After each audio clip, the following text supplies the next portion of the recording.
নেতাজি পাপে জয় পাপে ক্ষয়, অতি হিংসায় মরণ হয়, সময় কিন্তু কথা কয়। 16 বছরের একটা বটগাছ, তারাও কিন্তু এরকম মানুষের মধ্যে হিংসা করত, তারাও কিন্তু আজ নাই। তারা আজ দেশে দেশে আউলিয়ার পথে হিজরত শুরু করছে।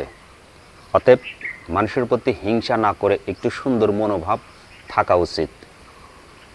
একটা শুকনো গোবর, একটা ভেজা গোবর। একটা ভেজা গোবর দেখতে বিশ্রী, দুর্গন্ধ।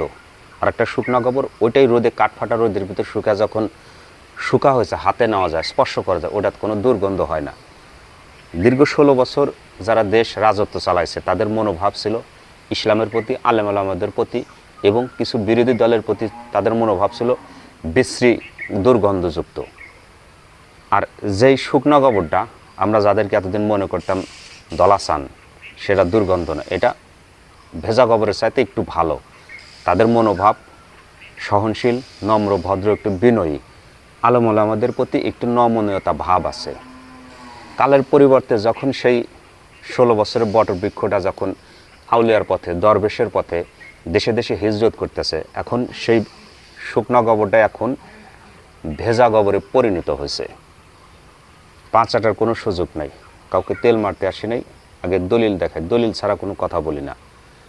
আগামী 19 তারিখ অমুক দলের সমাবেশ, আপনারা লিস্টই করে রাখবেন, দেখবেন কারা কারা যায়। তারা কিন্তু ক্ষমতা আসতে পারবে না। সময় একদিন আমাদেরও আসবে, ওই দিন একটা একটা করে ধরে একেবারে সাইজ করা হবে।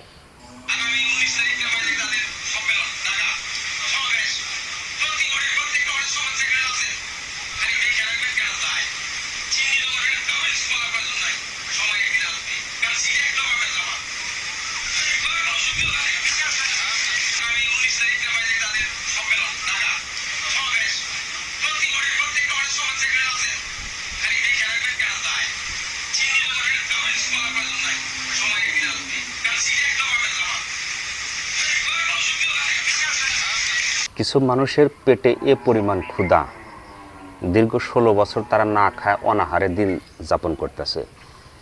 পেটের হাড্ডি কামানের সাথে ঠেকে গেছে।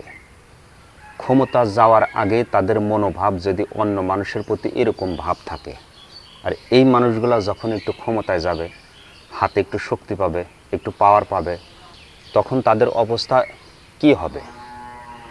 এক কথায় বানরের হাতে খুন্তা পাইলে যেমন হয়, সে যা ইচ্ছা তাই করতে পারে।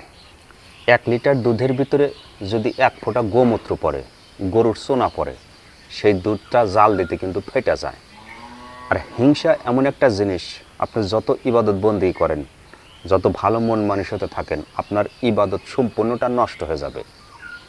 অতএব হিংসা পরিহার করুন। 19 তারিখ সবাই চিহ্নিত করে রাখবেন কারা কারা যায়, প্রতি বাড়ি বাড়ি টোকায় টোকায় রাখবেন কারা কারা যায়। সময় একদিন আমারও আসবে। ঠিক একইভাবে, একই কায়দায় এই ধরনের কথা কিছু নেতাজি বলছিল।